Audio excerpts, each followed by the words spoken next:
how are you formulating this Patreon page? I've seen people do it differently, but I'd love to hear from you. Are you giving people like extra access? Because let's face it, we want to put all of our content out there because we can deliver more value to more people. We can grow our show quickly. But at a certain point, we need to create income. We need to create revenue. Yeah. How can we actually execute Patreon into our podcast strategy? I think you got to think about what do they want, right? Like earlier off with Patreon, and Patreon is just one of the many things I do for monetization. But Patreon early off, people wanted to know who was coming to the show. Right? Like we always would just tell you, and you only know maybe 48 hours beforehand.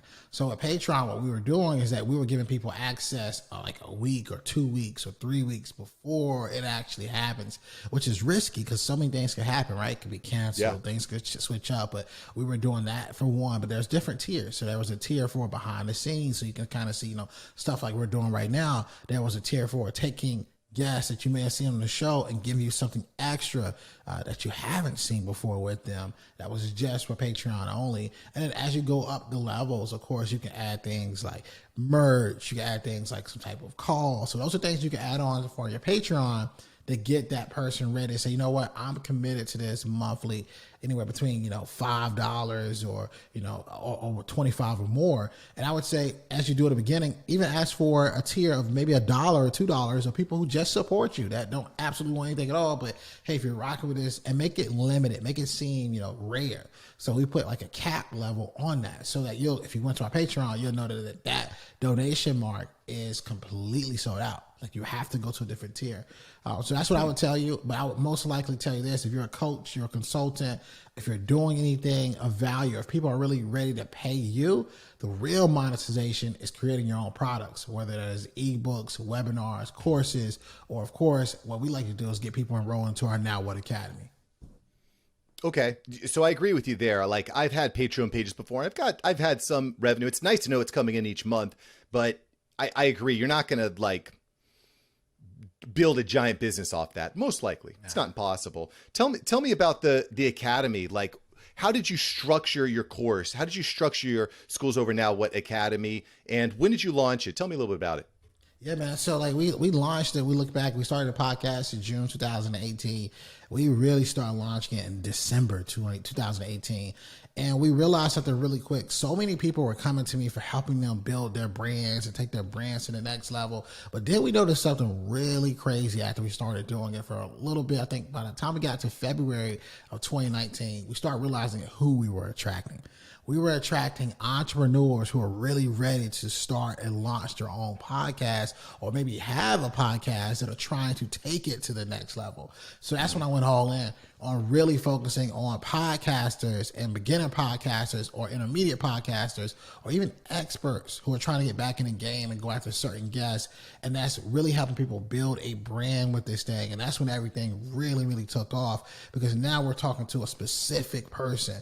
And I thought about it for myself. There's so many gurus and people that talk branding and all these different things, but there was nobody focusing primarily on this in my field and my culture that talks the way I talk, that can make it seem as genuine, but most importantly, exciting for them, that could then show you the track record. Hey, this is how I started and this is what I'm doing, and you can do it too.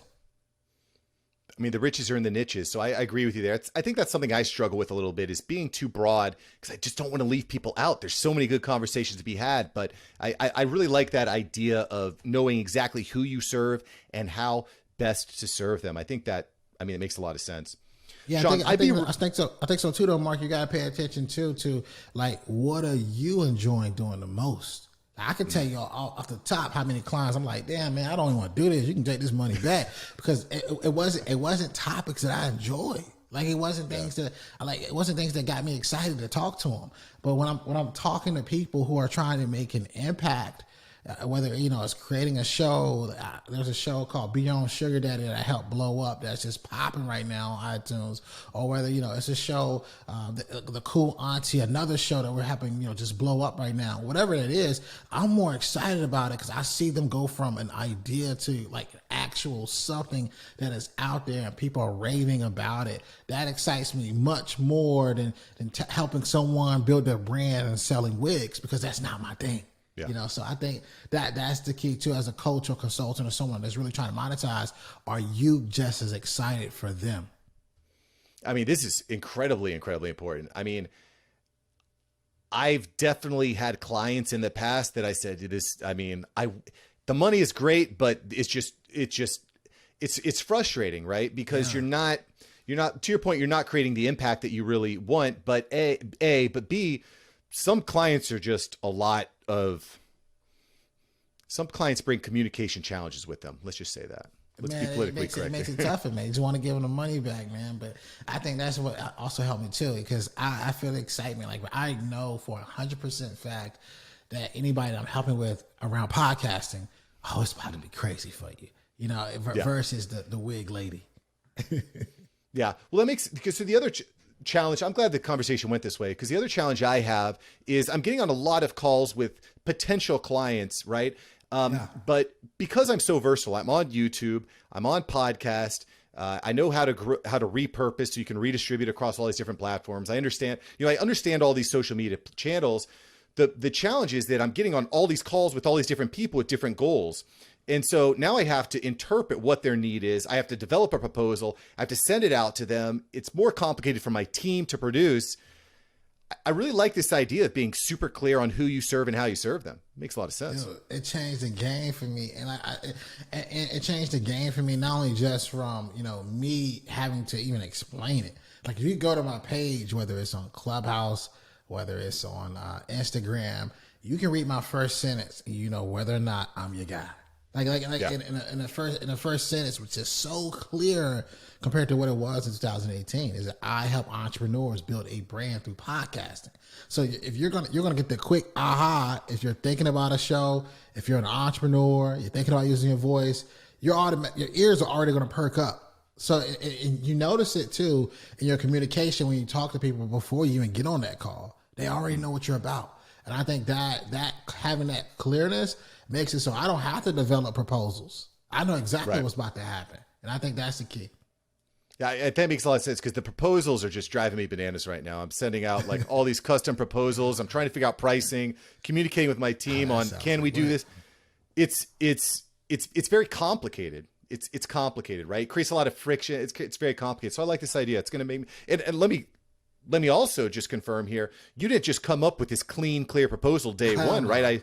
Man, it took work. So it's almost like science, fam. Now that I really think about it, like, it's almost like a science where you've done enough data, you've had enough experience, you've had enough experiments, and you know what works. And when you know it works, it becomes like that gold. It's like the gold standard, man.